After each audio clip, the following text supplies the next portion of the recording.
Hey there, welcome back to Code News. तो इस video को देखने में तुम समझ जाओगे कि क्या होता है वेरिएबल्स। तो आई होप तुमने पिछला वीडियो देख रखा है जो कि मेमोरी के ऊपर था। अगर तुम मेमोरी वाला वीडियो देखे हो तो तुम्हें बेहतर तरीके से समझ में आएगा कि वेरिएबल्स कैसे काम करते हैं। तो चलो फिर समझते हैं।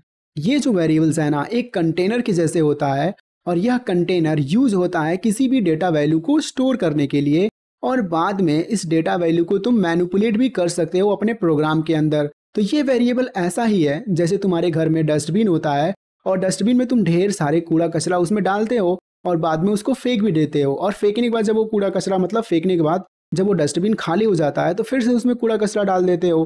तो ये ऐसा ही वेरिएबल काम करता है कि इसमें तुम ढेर सारे वैल्यू डालोगे, बाद में उसको मैनिपुलेट भी कर सकते हो। तो ये जो वेरिएबल है ना, अलाउ करता है तुम्हारे प्रोग्राम को कोई भी डेटा को स्टोर करने के लिए टेम्परेरी, मतलब वो परमानेंट नहीं है। जैसे कि तुम डस्टबिन में डेटा डाल रहे हो, उसको बाद में फेंक भी दे रहे हो, तो ऐसे ही वेरिएबल में भी तुम क्या करोगे, डेटा डालोगे, बाद में उसको फेंक भी दोगे। और इसी वेरिएबल को ना हम लोग एक नाम दे देते हैं ताकि हमें पता चले कि ये जो वेरिएबल है इसका नाम ये है, और हम लोग अलग अलग रिकॉग्नाइज कर सकें। तो मान लो तुम्हारे पास 2-3 डस्टबिन है, तो सभी डस्टबिन का तुमने नाम लिख रखा है पहले से कि ये डस्टबिन नंबर 1 है, ये डस्टबिन नंबर 2 है, ताकि पता चल पाए कि किस डस्टबिन में कौन सा कचरा डालना है। तो ये ऐसे ही है वेरिएबल कि ढेर सारा वेरिएबल हम लोग यूज़ करेंगे और उसमें उसका नाम दे देंगे, और ताकि हमें पता चले कि ये वेरिएबल इस काम के लिए है, वो वेरिएबल उस काम के लिए है। और यहाँ पे तुम जैसे अपने डस्टबिन में ढेर सारे कचरा डालते हो, तो वैसे इस वेरिएबल में भी ना तुम ढेर सारे वैल्यू को डाल सकते हो, जैसे कि नंबर्स हो गया, स्ट्रिंग हो गया, ऑब्जेक्ट हो गया, एरे हो गया, और भी बहुत सारे डेटा टाइप्स होते हैं जो इसमें डाल सकते हो। तो चलो फिर इसको ग्राफिकल रिप्रेजेंटेशन तो थोड़ा समझ लेते हैं कि यहाँ पे मैंने अभी कहा कि ये जो वेरिएबल है एक कंटेनर के जैसा होगा, और कंटेनर में तुम किसी भी टाइप के वैल्यू को तुम डाल सकते हो। तो तुम्हारे मन में एक सवाल आ रहा होगा, ये जो वैल्यू है इसको हम लोग कंटेनर में डाल रहे हैं, ये तो सही है, लेकिन इस कंटेनर को हम लोग कहाँ रख रहे हैं, ये बात तो जानना जरूरी है। तो ये जो कंटेनर है ना, इसको हम लोग कॉल स्टैक में लाके स्टोर करा देते हैं। वो ऑटोमेटिकली स्टोर हो जाता है कॉल स्टैक में, जैसे ही तुम प्रोग्राम को एग्जीक्यूट करते हो तो ये जाके वेरिएबल कॉल स्टैक में जाके स्टोर हो जाएगा। और कॉल स्टैक तुम्हारे रैम का पार्ट होता है। तो रैम एक प्रकार का मेमोरी होता है, पिछले वीडियो मैंने समझाया था। तो आई थिंक तुम्हें समझ में आया होगा। तो चलो फिर समझते हैं कि वेरिएबल्स को कैसे हम लोग डिक्लेयर करते हैं। तो वेरिएबल को डिक्लेयर करने के लिए 3 तरीके यहाँ पे बताए गए हैं जावास्क्रिप्ट की तरफ से। तो वेरिएबल को ना हम लोग इन तीनों कीवर्ड्स का यूज करके डिक्लेयर करते हैं। पहला वैर है, दूसरा लेट है, तीसरा कॉन्स्ट है। इनमें से कोई भी अगर तुम कीवर्ड्स का यूज करते हो तो तुम एक वेरिएबल को डिक्लेयर कर लेते हो। तो चलो फिर समझते हैं क्या है वैर। तो ये जो वैर है ना, पुराना तरीका है किसी भी वेरिएबल को डिक्लेयर करने के लिए। जब जावास्क्रिप्ट नया नया बना था तो किसी भी वेरिएबल को डिक्लेयर करने के लिए एक पुराना तरीका लाया गया था। इसको पुराना तरीका इसलिए कहते हैं क्योंकि ये पहले से ही इंट्रोड्यूस था। और ये जो लेट है और ये जो कॉन्स्ट है ना, इसको बाद में इंट्रोड्यूस किया गया था। समझ रहे हो? तो ये जो वेरिएबल है ना, ये पुराना तरीके के साथ साथ ये फंक्शनल स्कोप्ड है, और इसको बाद में हम लोग रीडिक्लेयर भी कर सकते हैं। तो ये जानना बहुत ज़्यादा जरूरी है। तो सबसे पहले फंक्शनल स्कोप्ड को समझने से पहले तुम ये जानो, ये जो वैर है ना, वो उसको हम लोग रीडिक्लेयर भी कर सकते हैं। तो चलो फिर यार, इसको समझने के लिए तो यार VS कोड तो ओपन करना ही पड़ेगा। तो सबसे पहले ये समझो कि डिक्लेयर करना क्या होता है। तो जैसे मैं वैर और यहाँ पे एक वेरिएबल का नाम दे दे रहा हूँ, बस इतना लिख रहा हूँ ना, तो इसको हम लोग कहते हैं क्या करना, डिक्लेयर करना। और इसी ए में मैं क्या कर रहा हूँ, एक वैल्यू स्टोर करा दे रहा हूँ जो कि 5 है। इसको हम लोग कहते हैं इनिशियलाइज करना। यहाँ पे तुम समझना, फिर से समझना कि इसको मैंने कहा कि मैंने डिक्लेयर कर दिया है। किसको डिक्लेयर किया है? इस वेरिएबल को डिक्लेयर किया है। कैसे डिक्लेयर किया है? एक कीवर्ड जिसका नाम वैर है उसका यूज करके डिक्लेयर किया है। और यहाँ पे मैंने इनिशियलाइज कर दिया है। इनिशियलाइज करने का मतलब ये है कि इस वेरिएबल में मैंने कोई एक डेटा वैल्यू स्टोर करा दी है, तो इसलिए मैं इसको क्या कर रहा हूँ, इनिशियलाइज कर दे रहा हूँ। अगर मैं चाहूँ कि यहाँ पे वैर ए इक्वल टू मैं डायरेक्टली 5 भी कर दे रहा हूँ, तो यहाँ पे मैं जानते हो क्या कर रहा हूँ, यहाँ पे मैं क्या कर रहा हूँ, डिक्लेयर के साथ साथ इनिशियलाइज भी कर रहा हूँ। तो यहाँ पे तुम 3 चीज समझ चुके हो कि इसको डिक्लेयर करना कहते हैं, इसको इनिशियलाइज करना कहते हैं, और इसको डिक्लेयर प्लस इनिशियलाइज करना दोनों कहते हैं। तो ये यहाँ पे लिखा हुआ था एक शब्द, रुको मुझे तुम्हें दिखाने दो। यहाँ पे लिखा हुआ था कि रीडिक्लेयर कर सकते हैं। तो रीडिक्लेयर करने का क्या मतलब है, अब तुम वो समझो कि जैसे यहाँ पे मैंने वैर लिखा, यहाँ पे मैंने एक क्या लिया, वेरिएबल का नाम ले लिया, उसमें क्या किया, मैंने एक डेटा को स्टोर कराया। समझ रहे हो? उसके बाद मैं क्या कर रहा हूँ, इसको कंसोल पे लॉग करा दे रहा हूँ, जैसे कि यहाँ पे कंसोल लॉग, और यहाँ पे मैंने इसको लिख दिया। ठीक है, और जैसे मैं एग्जीक्यूट करूंगा ये कंसोल पे क्या हुआ, लॉग हो गया। क्या हो गया, इस वैल्यू जो है ना, वैल्यू यहाँ पे प्रिंट हो गया। लेकिन रीडिक्लेयर करने का क्या मतलब, इसका मतलब समझो पहले। इसका मतलब ये है कि डिक्लेयर प्लस इनिशियलाइज करना। लेकिन फिर से मैं क्या कर रहा हूँ, इसकी वैल्यू मैं चेंज करके 15 कर दे रहा हूँ। और जैसे ही मैं प्रिंट करूंगा ना, यहाँ पे देखो जो ए की वैल्यू पहले 5 थी अब वो 15 हो गई है, मतलब रीडिक्लेयर हो गई है। इसको ये रीडिक्लेयर को सपोर्ट करता है। एज इट इज़ यहाँ पे जो लिखा हुआ था वही मैंने यहाँ पे तुम्हें करके दिखाया है कि पहले वैल्यू हमने कुछ और डिक्लेयर करके रखी थी और उसको फिर से हमने रीडिक्लेयर कर दिया और ये वर्क भी कर रहा है यहाँ पे, तुम देखो। तो आई थिंक तुम्हें समझ में आया होगा। तो दूसरा चीज लिखा हुआ था फंक्शन स्कोप या फिर फंक्शनल स्कोप कह सकते हो, समझ रहे हो। तो इसका कहने का मतलब ये है ना, ये कह रहा है कि यार देखो, अगर ये जो तुम डिक्लेयर प्लस इनिशियलाइज कर रहे हो या फिर डिक्लेयर कर रहे हो, अगर तुम फंक्शन के अंदर कर रहे हो ना, तो यार देखो मुझे फंक्शन के अंदर ही एक्सेस करना, वरना मैं क्या करूंगा, एरर दे दूंगा। वो ये कह रहा है कि फंक्शन तुमने बना दिया, इसको पहले मैं क्या कर रहा हूँ, यहाँ पे कॉल भी कर ले रहा हूँ और यहाँ पे मैं क्या कर रहा हूँ, हटा दे रहा हूँ। तो यहाँ पे मैं एक तुम्हें स्ट्रिंग लेके समझाना चाह रहा हूँ। एक चीज़ और मैं लिख ले रहा हूँ, शायद तुम्हें बेहतर समझ में आए। और यहाँ पे मैंने से हाई लिख दिया, ठीक है। तो यहाँ पे मैंने क्या किया, एक वेरिएबल लिया जिसका नाम ए है और उसमें मैंने एक स्ट्रिंग ले लिया। तो इसको मैं क्या कर रहा हूँ, इसको मैं इसके अंदर ही एक्सेस कर ले रहा हूँ console.log और यहाँ पे ए की वैल्यू। तो यहाँ पे जैसे मैं एग्जीक्यूट कराऊंगा ना, तो ये एज इट इज प्रिंट कर देगा, क्योंकि यह एक फंक्शन है। यहाँ पे तुम देखो यह एक फंक्शन है और इसके अंदर जो भी तुम लिख रहे हो ना वो फंक्शनल स्कोप के अंदर आता है। तो ये कह रहा है फंक्शनल स्कोप तक तो ठीक है, लेकिन अगर मुझको ये जो तुम डिक्लेयर किए हो ना, इसको अगर बाहर एक्सेस करने की कोशिश करोगे तो ये एरर बता देगा। और ऐसा होता भी है। अगर जैसे ही यहाँ पे फंक्शनल स्कोप के बाहर मैं इसको एक्सेस करने की कोशिश कर रहा हूँ तो ये एरर भी बता दे रहा है, तुम देख सकते हो। तो आई थिंक तुम्हें समझ में आया होगा कि फंक्शनल स्कोप का मतलब क्या होता है। यही देखो, यही फंक्शन स्कोप होता है। स्कोप मतलब ऐसा एरिया जहाँ पे तुम इसको डिक्लेयर कर रहे हो और कहाँ कहाँ तक ये एक्सेस हो पा रहा है। तो ये कहाँ एक्सेस हो पा रहा है, बस इसके अंदर ही एक्सेस हो पा रहा है। यहाँ पे मैं फिर से करके दिखा रहा हूँ कि बस इसके अंदर ही एक्सेस हो पाएगा। इसी चीज को हम लोग कहते हैं फंक्शनल स्कोप। तो चलो फिर आगे समझते हैं ये लेट क्या होता है। तो लेट जो है ना, ये ब्लॉक्ड स्कोप होता है और ये can't be redeclare in the same scope. तो यहाँ पे लिखा हुआ है कि इसको रीडिक्लेयर नहीं कर सकते हैं। तो सबसे पहले समझते हैं रीडिक्लेयर करने का क्या मतलब। तो यहाँ पे मैंने लेट लिया, एक वेरिएबल लिया जिसका नाम ए है और उसमें कुछ वैल्यू स्टोर करा दिया। और इसको मैं क्या कर रहा हूँ, सबसे पहले तुम्हें प्रिंट करके दिखा रहा हूँ कि ये अच्छे से प्रिंट हो रहा है कि नहीं हो रहा है। और यहाँ पे मैं तुम्हें प्रिंट करके दिखा रहा हूँ ये अच्छे से प्रिंट भी हो रहा है, समझ रहे हो। लेकिन मैं क्या कर रहा हूँ, इसको रीडिक्लेयर करने की कोशिश कर रहा हूँ। और जैसे ही मैं क्या करूँगा, ए इक्वल टू अगर मैं 10 कर दे रहा हूँ और मैं इसको प्रिंट करने की कोशिश करूँगा तो ये प्रिंट नहीं होगा, क्योंकि यहाँ पे साफ साफ लिखा हुआ है कि इसको हम लोग रीडिक्लेयर नहीं कर सकते हैं। तो आई थिंक तुम्हें समझ में आया होगा, यहाँ पे लिखा हुआ था, ठीक है। तो इसके साथ ही ये जो लेट है ना, ये ब्लॉक्ड स्कोप भी होता है। ब्लॉक कहने का क्या मतलब, ये समझना तुम्हारे लिए बहुत ज़्यादा ज़रूरी है। यहाँ पे समझो, यहाँ पे इसको हम लोग क्या कहते हैं, इसको हम लोग कहते हैं पैरेंथीसिस और इसको हम लोग क्या कहते हैं, करली ब्रैकेट या फिर ब्रैसेस भी कह सकते हो या फिर ब्लॉक भी कह सकते हो। और यहाँ पे मैं इसको क्या कर रहा हूँ, कमेंट आउट कर दे रहा हूँ ताकि ये डिस्टर्ब ना करे। और यहाँ पे मैं एक और ले रहा हूँ और इसको हम लोग कहते हैं ब्रैकेट या फिर कह सकते हो कि बिग ब्रैकेट। तो आई थिंक तुम्हें समझ में आया होगा कि इसको हम लोग पैरेंथेसिस कहते हैं, इसको क्या कहते हैं, कर्ली ब्रैकेट कहते हैं, ब्रैसेस भी कह सकते हो, ब्लॉक भी कह सकते हो और इसको हम लोग ब्रैकेट कहते हैं। तो अगर तुम्हें इतना समझ में आ रहा है ना, इतना अगर तुम्हें समझ में आ रहा है तो तुम्हें ये भी समझ में आ जाएगा कि ये ब्लॉक स्कोप कहने का क्या मतलब। तो ब्लॉक यार देखो, ब्लॉक ये जो है ना, इसी को हम लोग ब्लॉक कहते हैं।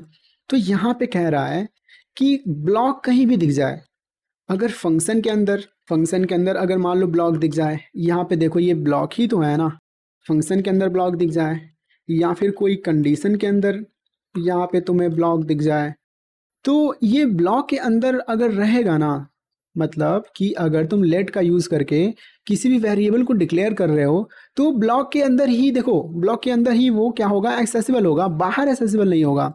तो इसी चीज़ को मैं क्या कर रहा हूँ, तुम्हें एक एक करके मैं तुम्हें दिखा भी दे रहा हूँ कि यहाँ पे मैंने लेट लिया, ए इक्वल टू मैंने 5 लिया और इसको मैं क्या कर रहा हूँ, कंसोल लॉग करके मैं ए को प्रिंट भी करा दे रहा हूँ। और जैसे ही मैं ऐसा करूँगा ना, ये एज इट इज़ क्या करेगा, प्रिंट भी कर देगा। लेकिन मैं क्या कर रहा हूँ, ब्लॉक के बाहर आ गया। अब तुम देखो तो यही तो ब्लॉक है ना, इसी ब्लॉक के तो मैं बाहर आया हूँ और बाहर आने के बाद मैं उसको एक्सेस करने की कोशिश कर रहा हूँ। ये तो बहुत गलत बात हो गई। और यहाँ पे जैसे मैं ऐसा करूँगा ये एरर दिखा देगा कि रेफरेंस एरर है, रेफरेंस में तुम्हारे कुछ गलती है। तो आई थिंक तुम्हें समझ में आया होगा कि ये ब्लॉक्ड स्कोप क्या होता है। इसको तुम फंक्शन के साथ भी चेक कर सकते हो ना यार, तुम्हारे ऊपर है। रुको मैं तुम्हें करके भी दिखा दे रहा हूँ। इसको रिमूव ही कर दे रहा हूँ, बहुत ही ज़्यादा यहाँ पे भर गया है। इसको रिमूव करके सारा मैंने खाली कर दिया, ऊपर से भी स्पेस हटा दे रहा हूँ। और इसको हटाने के बाद में क्या कर रहा हूँ, यहाँ पे लेट का यूज़ करके ए इक्वल टू मैंने क्या किया 5 किया, कंसोल डॉट लॉग किया, ए की वैल्यू को यहाँ पे फैच कर दिया। और हमें क्या करना पड़ता है, इसको कॉल भी करना पड़ता है। तो जैसे मैं ऐसा करूँगा ना, यहाँ पे देखना ये एज इट इज़ ए की वैल्यू यहाँ पे प्रिंट कर देगा, क्योंकि ये ब्लॉक के अंदर है। तुम देखो तो ब्लॉक के अंदर ही मैं एक्सेस करने की कोशिश कर रहा हूँ, ब्लॉक के अंदर ही इसको मैंने डिक्लेयर किया है। लेकिन मैं क्या कर रहा हूँ ना, इसको मैं बाहर कर दे रहा हूँ और बाहर से मैं एक्सेस करने की कोशिश करूँगा तो ये क्या बोलेगा, ये कह रहा है कि यार देखो ये तुम बाहर एक्सेस करने की कोशिश कर रहे हो और ये बहुत गलत बात है, इसलिए मैंने तुम्हें एरर दे दिया है जो कि है रेफरेंस एरर। तो बहुत ही डीप लेवल पे मैं समझा रहा हूँ यार, इतना मुझे नहीं लग रहा है कोई समझाता है। सो इसी बात पे यार चैनल को सब्सक्राइब कर सकते हो। तो चलो फिर आगे बढ़ते हैं। क्या है कॉन्स्ट, ये जो कॉन्स्ट है ना, नाम से ही समझ में आ रहा होगा कि कुछ ना कुछ कांस्टेंट होने वाला है जिसको हम लोग बाद में चेंज नहीं कर सकते हैं। यहाँ पे लिखा भी हुआ है कि तुम बाद में चेंज नहीं कर सकते हो। चलो मैं तुम्हें करके भी दिखा रहा हूँ। जैसे मान लो यहाँ पे तुमने एक कीवर्ड ले लिया जिसका नाम है कॉन्स्ट, और इसमें एक वेरिएबल ले लिया जिसका नाम ए है, और तुम फिर से इसको क्या कर रहे हो, रीडिक्लेयर करने की कोशिश कर रहे हो। यहाँ पे तुम 15 करने की कोशिश कर रहे हो, कंसोल डॉट लॉग। और यहाँ पे मैंने ए को क्या किया, इसको पहले मैं कमेंट आउट कर दे रहा हूँ। यहाँ पे देखो ये प्रॉपरली वर्क कर रहा है, लेकिन जैसे ही मैं रीडिक्लेयर करने की कोशिश कर रहा हूँ ना, ये वर्क नहीं करेगा, ये सिंटैक्स एरर दे रहा है। और सेम चीज़ यहाँ पे लिखा हुआ है, यहाँ पे रीडिक्लेयर भी होता है, यहाँ पे शायद मैंने पढ़ा नहीं, रीअसाइन भी लिखा हुआ है।